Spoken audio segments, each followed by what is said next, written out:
മൂർത്തിത്വീവരികൽപ്പിതശശവൃതൂവർത്താമുനഞ്ജന്മനാം ആജ്ഞൈത്യാത്മകതാംഗ്രതച്യുതയതാമ്പത്താമരജ്യോതിഷാം ലോകാനാം പ്രളയോദയസ്ഥിതി വിഭുച്ഛാനേകരായ ശതം വാചം ലസ അതാനൈകിരണത്രൈലോക്യദീപോ. എല്ലാവർക്കും എൻ്റെ വിനീതമായ നമസ്കാരം. എല്ലാവരെയും വേദസ് എന്ന യൂട്യൂബ് ചാനലിലേക്ക് സാദരം സ്വാഗതം ചെയ്യുന്നു. ജ്യോതിഷത്തിന്റെ ആധികാരികം വിശ്വാസ്യതയും രണ്ടാം ഭാഗമാണ് നമ്മൾ ഇവിടെ പറയുക. കഴിഞ്ഞ പ്രാവശ്യം 7 വിഷയങ്ങളെ കുറിച്ച് നമ്മൾ സംസാരിച്ചു. അപ്പോൾ അതിന്റെ ബാക്കി ഭാവങ്ങളാണ് നമ്മൾ പറയാൻ പോകുന്നത്. തൊഴില്, വിദേശത്ത് തൊഴിൽ കിട്ടുമല്ലോ. ഒരാൾ വന്നിട്ട് നമുക്ക് വിദേശത്ത് തൊഴിൽ കിട്ടാൻ അനുഭവമുണ്ടോ എന്ന് ചോദിക്കണം. അയാളുടെ ഗ്രഹണം നോക്കിയിട്ട് നമുക്ക് കറക്റ്റായിട്ട് വിദേശത്ത് ഇയാൾക്ക് ജോലിക്ക് സാധ്യതയുണ്ടോ എന്ന് നമുക്ക് പറയാൻ പറ്റും. 6ാം ഭാവാദിനെ കുറിച്ച് ചിന്തിച്ചാൽ മതി. 6ാം ഭാവാദിപൻ എന്ന് പറയുമ്പോൾ കള്ളൻ, ശത്രുവൃണം, ചോരൻ, കരി, കച്ചവടങ്ങളും അന്യദേശത്തെ വൃത്താന്തം ചൊല്ലാം ഷഡ്ഭാവ ഗോചരാണ്. അതായത് 6ാം ഭാവം കൊണ്ട് വിദേശത്ത് നിങ്ങൾക്ക് ജോലി കിട്ടുമോ ഉണ്ടോ എന്നൊക്കെ നമുക്ക് പറയാൻ പറ്റും. അപ്പൊ അത് വെച്ച് നോക്കിയിട്ട് ഇയാൾക്ക് ജോലി കിട്ടുമോ, അയാൾ അവിടെ സ്ഥിരമായിട്ട് നിൽക്കുമോ, അയാൾക്ക് അവിടെ പുരോഗതി ഉണ്ടാവുമോ, അയാള് അഥവാ ചെന്നിട്ട് ഒരു കൊല്ലം കഴിയുമ്പോൾ തിരിച്ചു പോരുമോ, അയാൾക്ക് ഇഷ്ടപ്പെടാണ്ടിരിക്കുമോ, ഇതെല്ലാം നമുക്ക് അത് വെച്ച് നമുക്ക് കറക്റ്റായിട്ട് പറയാൻ പറ്റും. 6ഉം 10ഉം തമ്മിലുള്ള ബന്ധത്തിനെ വെച്ചിട്ട് അത് കറക്റ്റായിട്ട് പറയാം. അതിന് പ്രയോജനം ഉണ്ടാവുമായിരിക്കും, അവിടെ വന്ന് നിൽക്കണോണ്ട് പ്രയോജനം ഉണ്ടാവുമോ, ഇതെല്ലാം നമുക്ക് ഈ 6ാം ഭാവത്തിന് വിദേശത്ത് ഇയാൾക്ക് ജോലിക്കുള്ള യോഗം ഉണ്ടോ ഇല്ലയോ എന്ന് നമുക്ക് പറയാൻ പറ്റും. ആ വിദേശത്ത് യോഗം ഉണ്ട്, ഇപ്പൊ നോക്കിയിട്ട് എനിക്ക് വിദേശത്ത് പോകാൻ യോഗം ഉണ്ട് അയക്ക് തോന്നുന്നുണ്ടാവും ചിലപ്പോൾ, പക്ഷെ പോകാൻ പറ്റില്ല. അപ്പൊ അത് എന്തുകൊണ്ടാണെന്ന് നമുക്ക് ഗ്രഹനില നോക്കിയാൽ അറിയാൻ പറ്റും. അത് അദ്ദേഹത്തിന് പറഞ്ഞ് മനസ്സിലാക്കാം. നിങ്ങൾക്ക് ഇങ്ങനെ തോന്നും, പക്ഷെ നിങ്ങൾക്ക് പോകാൻ പറ്റില്ല. കാരണം നിങ്ങൾ ഇത് ഇന്നെ പോലെയാണ് സംഭവം നിങ്ങളുടെ ഗ്രഹനിലയിൽ, അതുകൊണ്ട് പോകാൻ പറ്റില്ല. അതിനുവേണ്ടി ശ്രമിച്ചു കഴിഞ്ഞാൽ നിങ്ങളുടെ കാശ് പോകും എന്ന് നമുക്ക് ഷുവറായിട്ടും അദ്ദേഹത്തോട് പറഞ്ഞു കൊടുക്കാൻ പറ്റും. അപ്പൊ അതാണ് അതിന്റെ വിശ്വാസ്യത. അത് ആ വിശ്വാസ്യത നമ്മുടെ ആധികാരികം രണ്ടും കൂടി കൂട്ടുമ്പോഴാണ് നിങ്ങളുടെ ജീവിതത്തിന് ഒരു ഇതുണ്ടാവണം. അപ്പൊ അയാൾ കാശും മുടക്കി പോയി കഴിഞ്ഞിട്ട് അവിടെ ചെന്നിട്ട് ഒരു രക്ഷയില്ല, അയാൾ പോകുന്നു, ഈ കാശും പോകും, അയാൾ മാനസികമായിട്ട് ഭയങ്കര ബുദ്ധിമുട്ടും കാര്യങ്ങളും ഒക്കെ ഉണ്ടാവും. അപ്പൊ അതൊന്നും ഇല്ലാണ്ടാക്കാനാണ് ഇത് നിങ്ങൾ കണ്ട് നിങ്ങളുടെ ഗ്രഹനില വച്ച് പരിശോധിച്ച് കഴിഞ്ഞാൽ നിങ്ങൾക്ക് പോകാൻ പറ്റുമോ ഇല്ലയോ എന്നുള്ളത് നിങ്ങൾക്ക് ശരിക്കും അറിഞ്ഞാൽ അതിനനുസരിച്ച് മുമ്പോട്ട് പോയാൽ നമുക്ക് ബുദ്ധി കെട്ടുമ്പോഴുള്ള കാര്യങ്ങളും ഒക്കെ കുറവായിരിക്കും. പിന്നെ വ്യാപാരം, നമുക്ക് വ്യാപാരത്തിനുള്ള യോഗമുണ്ട്. അതും 6ാം ഭാവം വെച്ച് നോക്കാം. ആ വ്യാപാരത്തിന് കച്ചവടങ്ങളും അന്യദേശത്തെ കച്ചവടവും 6ാം ഭാവം കൊണ്ട് നമുക്ക് ചിന്തിക്കാൻ പറ്റും. അപ്പോൾ ഒരാൾ ഇവിടെ വന്നിട്ട് ഇപ്പൊ നമ്മുടെ അനുഭവം, ഒരാൾ വന്നിട്ട് മുഹൂർത്തം നോക്കാൻ വന്നതാണ്. അതായത് ഒരു മുഹൂർത്തം നോക്കി തന്നെ, അതായത് ഒരു ബേക്കറി തുടങ്ങാനാണ്. അപ്പൊ ഞാൻ പറഞ്ഞു, നിങ്ങൾ ഈ ബേക്കറി തുടങ്ങിയാൽ കുഴപ്പമുണ്ടോ എന്നുള്ളത് നോക്കിയാ.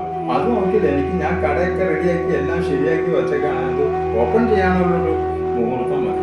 അപ്പൊ അയാളുടെ ഇത് നോക്കിയപ്പോൾ ഞാൻ പറഞ്ഞാലുള്ളത്, നമുക്ക് ഇത് അങ്ങനെ ഒരു മുമ്പോട്ട് പോകുന്ന ഒരു മട്ടിനകത്ത് കാണില്ല. 6 മാസത്തിനുള്ളിൽ കൊണ്ടുനടക്കാൻ പറ്റുന്നില്ല. നിങ്ങളുടെ ജാതകപ്രകാരം ഇത് ചെയ്യാൻ നിങ്ങൾക്ക് പറ്റില്ല ഈ ബിസിനസ് എന്ന് പറഞ്ഞു. ഇപ്പൊ എന്ത് ചെയ്യും, വാടകയ്ക്ക് അഡ്വാൻസും കൊടുക്കും, എല്ലാം കൊടുക്കും. അപ്പൊ നോക്ക് ശ്രമിക്കേ എന്ന് പറഞ്ഞു. പക്ഷെ അത് 3 മാസം കഴിഞ്ഞപ്പോഴേ കൂട്ടി മനസ്സിലായിട്ടായിട്ട് വേറെ ബിസിനസ് തുടങ്ങിയായിട്ട്. അപ്പൊ അത് നമ്മളൊരു ബിസിനസ് തുടങ്ങണമെന്നുണ്ടെങ്കിൽ നമ്മൾ ആദ്യമേ പോയി നമ്മൾ നോക്കുക. ഇതിനകത്ത് നിങ്ങൾക്ക് വിശ്വാസം ഉണ്ടെങ്കിൽ നിങ്ങൾ പോയി നോക്കുക, എനിക്ക് ഇന്ന ബിസിനസ് പറ്റുമോ, അത് പറ്റും എന്നുണ്ടെങ്കിൽ മാത്രമേ നമുക്ക് അതിനകത്ത് 10ാം ഭാവാധിപൻ ഇപ്പൊ നിങ്ങൾക്ക് ശനിയാണെന്നുണ്ടെങ്കിൽ ശനി അതുമായിട്ടൊക്കെ ബന്ധപ്പെട്ട സാധനങ്ങളില്ലെങ്കിൽ ഇരുമ്പ് വ്യാപാരം അതുപോലത്തുള്ള വ്യാപാരം എടുക്കും. നിങ്ങൾ പച്ചക്കറി തുടങ്ങിക്കഴിഞ്ഞാൽ ഒരു കാര്യം ഉണ്ടാവും, പോവും നിങ്ങളുടെ കയ്യിൽ നിന്ന്. അപ്പൊ അങ്ങനത്തെ വ്യാപാരം, അപ്പൊ അത് നോക്കിയിട്ട് വേണം. ശുക്രനാണ് ഈ വസ്ത്ര വ്യാപാരം, അങ്ങനെ ഓരോന്നിനും ഓരോന്നുണ്ട്. അപ്പൊ അതനുസരിച്ച് നോക്കിയാൽ നമുക്ക് ബുദ്ധിമുട്ടില്ലാതെ കാര്യങ്ങൾ നടക്കും. അപ്പൊ അതങ്ങനെ. പിന്നെ നിങ്ങൾക്ക് പാർട്ട്ണർഷിപ്പ് പറ്റുമോ, ബിസിനസ് പാർട്ട്ണർഷിപ്പ് പറ്റും. ചില ആൾക്കാരുടെ ജാതകത്തിൽ പാർട്ട്ണർഷിപ്പ് പറ്റൂല. പാർട്ട്ണർഷിപ്പ് പറ്റിത്തരികയിൽ തന്നെ ആ പാർട്ട്ണർ ഇയാളെ വഹിച്ച് സുഖമായിട്ട് പോകും. അപ്പൊ അതും ഈ വ്യാപാരം തുടങ്ങുമ്പോൾ പാർട്ട്ണർഷിപ്പ് നമുക്ക് പറ്റുമോ ഇല്ലയോ എന്നുള്ളത് നോക്കണം. അല്ലാണ്ട് വെറുതെ കുറച്ച് കാശ് മുടക്കി ഒരാളെ വിളിച്ചിട്ട് പാർട്ട്ണറാവുക, കാശ് മുടക്കി കഴിഞ്ഞാൽ സംഗതി ശരിയാവില്ല. അപ്പൊ നമ്മൾ കാശ് കൊടുക്കണം. അപ്പൊ അതിന് ആധികാരികമായിട്ട് അങ്ങനെ പറയാൻ പറ്റണം. നിങ്ങൾക്ക് ഗ്രഹനില ഉണ്ടെങ്കിൽ അതിനകത്ത് വിശ്വാസമുണ്ട്, അങ്ങനെ പോയി നോക്കിയിട്ട് ഇത് നടത്താം. പിന്നെ ഉള്ളത് ഒരു രോഗി വീട്ടില് ഒരു രോഗമായിട്ട് കിടക്കാണ്, കുറച്ച് നാളായി, എങ്ങനെയാണ് എന്നുള്ളത്. അത് വന്നു കഴിഞ്ഞാൽ ഇയാൾക്ക് ഈ രോഗം ഭേദമാകുമോ, ഇതിന് രക്ഷപ്പെടുമോ എല്ലാം നമുക്ക് നോക്കി പറഞ്ഞു. ഈവൻ അയാളുടെ മരണം വരെ ഈ രോഗത്തിന് രക്ഷപ്പെടുകയില്ലെങ്കിൽ എന്നത്തേക്കും മരിക്കും എന്ന് പറയാൻ നമുക്ക് കറക്റ്റായിട്ട് പറയാൻ പറ്റും. ഗുളികൻ, കാലൻ, മൃത്യു ഇങ്ങനെയാണ് വന്നത്. അപ്പൊ ആ മൃത്യുവിലാണ് എല്ലാ ദിവസവും ഉണ്ടത്. ഇപ്പൊ ഈ അർദ്ധപ്രയാണം, യമകണ്ഠ, യാമശൂക്കം, ഗുളികൻ, കാലൻ എന്ന് പറയുന്നത് എല്ലാ ദിവസവും ഈ കാലങ്ങൾ വരും. അപ്പൊ നിങ്ങൾക്ക് രാശി വെച്ചിട്ട് ആ രാശി മൃത്യുവിലാണ് വന്നേക്കണെന്നുണ്ടെങ്കിൽ അയാൾക്ക് മരണം സുനിശ്ചിതമാണ്, മരിക്കുക. പിന്നെ വേറെ ഉണ്ട്, ഈ രാശി വെച്ചിട്ട് രവിയുടെ അംശകം തുലാത്തിൽ വന്നേക്കണെങ്കിലും അപ്പോഴും അയാൾ മരിക്കും. തുല എന്ന് പറഞ്ഞു കഴിഞ്ഞാല് രവിയുടെ നീചരാശിയാണ്. ഈ നീചരാശിയിൽ അംശിച്ചാലും ഗ്രഹാണ അംശകം ഫലം, അംശങ്ങളെ കൊണ്ട് ഫലം പറയാനാണ് പറയുന്നത്. അപ്പൊ ആ ഇത് വെച്ച് നോക്കുമ്പോഴും ഇയാൾക്ക് മരണമാണ്. നിങ്ങൾ ധൈര്യമായിട്ട് പറഞ്ഞു. ഇനി അയാളുടെ നാളും കാര്യങ്ങളെ കിട്ടിയിട്ട് എന്നത്തേക്കായാലും മരിക്കുന്ന വരെ നമുക്ക് കറക്റ്റായിട്ട് പറയാൻ പറ്റും. മനസ്സിലായില്ലേ? അപ്പൊ അതാണ് ഇതിനെ കുറിച്ചുള്ളത്. പിന്നെ കേസ്, ഒരാളൊരു കേസ് കൊടുത്തു, അത് ജയിക്കുവോ, ഞാൻ ജയിക്കുവോ എങ്ങനെയാ എന്നുള്ളത്, അത് നമുക്ക് അയാളുടെ ഗ്രഹനില വച്ചും അപ്പോഴത്തെ പ്രശ്നം വച്ചും അയാളുടെ ഗ്രഹനില വച്ചും ഇതുമൊക്കെ നോക്കി എല്ലാം ഒരുമിച്ച് അങ്ങനെ വരാണെങ്കിൽ, അയാൾക്ക് അനുകൂലമായിട്ട് വരാണെങ്കിൽ നമുക്ക് പറയാൻ പറ്റും. അതായത് 10ാം ഭാവത്തിന് അയാളുടെ രാശി വെച്ചിട്ട് ആ രാശിയിൽ ആരൂഢത്തിൽ നിന്ന് 10ാം ഭാവത്തിൽ ഗുളിക ബന്ധം ഉണ്ടെങ്കിൽ, ഗുളിക നിൽക്കുകയോ ഗുളിക പവനാധിപം നിൽക്കുകയോ ഒക്കെ ചെയ്ത് അയാൾ ജയിക്കും.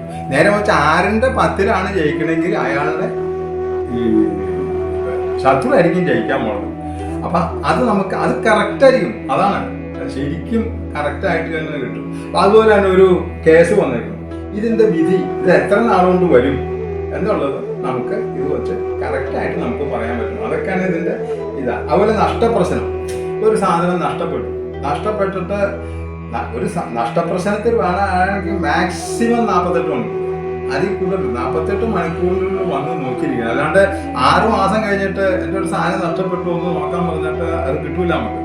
ഈ 48 മണിക്കൂർ പറ്റിക്കഴിഞ്ഞാൽ സാധനം നോക്കിയിട്ട് കാണാനില്ല, അപ്പം തന്നെ 24 മണിക്കൂറിൽ സാധനം വന്ന് നോക്കണം. അപ്പം നമുക്ക് പറയാൻ പറ്റും ഇത് കിട്ടുമോ, അത് പോകുമോ, ഇത് നമുക്ക് നഷ്ടപ്പെട്ട് അത് എത്രയും ഭാഗങ്ങൾ കിട്ടുമോ. ചിലപ്പോൾ ചില ഭാഗങ്ങൾ കിട്ടും, മുഴുവൻ കിട്ടൂല, കുറച്ച് കിട്ടും. അങ്ങനെ നമുക്ക് അനുഭവം ഉണ്ടായിട്ടുണ്ട്. വീട്ടിൽ വന്ന് കള്ളം കയറി സാധനങ്ങളൊക്കെ എടുത്തുകൊണ്ട് പോയി കഴിഞ്ഞിട്ട് സ്വർണം പോയി, വസ്ത്രം പോയി, ഒക്കെ പോയി. അപ്പോൾ നമ്മൾ ഇവിടെ വന്ന് നോക്കിയപ്പോൾ പറഞ്ഞ് ഇത് മുഴുവൻ നിങ്ങൾക്ക് കിട്ടാൻ പോകുന്നില്ല. ചിലപ്പോൾ നിങ്ങളുടെ ആയിരിക്കില്ല കിട്ടുന്നത്, പക്ഷെ കിട്ടും. അത് എന്തെങ്കിലും പാർട്ടായി നിന്ന് കിട്ടും. അതുപോലെ തന്നെ ഒരു 3-4 മാസം കഴിഞ്ഞ് കഴിഞ്ഞപ്പോൾ ഇയാൾക്ക് ഈ സാധനം പോലീസ് സ്റ്റേഷനിൽ വിളി വന്നിട്ട്, അപ്പോൾ നിങ്ങളുടെ എന്തോരം പോയ, ഞങ്ങളുടെ 4 പവൻ, 2 പവൻ കൊണ്ടുപോകും, 2 പവൻ്റെ അയാളുടെ ഒന്നുമല്ല, വേറെ എന്തോ വളയോ വേണ്ടി കൊടുത്തു. അപ്പൊ അതങ്ങനെ കിട്ടി. അപ്പൊ അതുപോലെ വരെ നമുക്ക് പറയാം. ചിലത് ഇനി എത്ര ശ്രമിച്ചാലും അത് കിട്ടൂല നിങ്ങൾക്ക്. അപ്പൊ അത് അങ്ങനെ അതുപോലെ അത് നമുക്ക് പറയാൻ പറ്റും.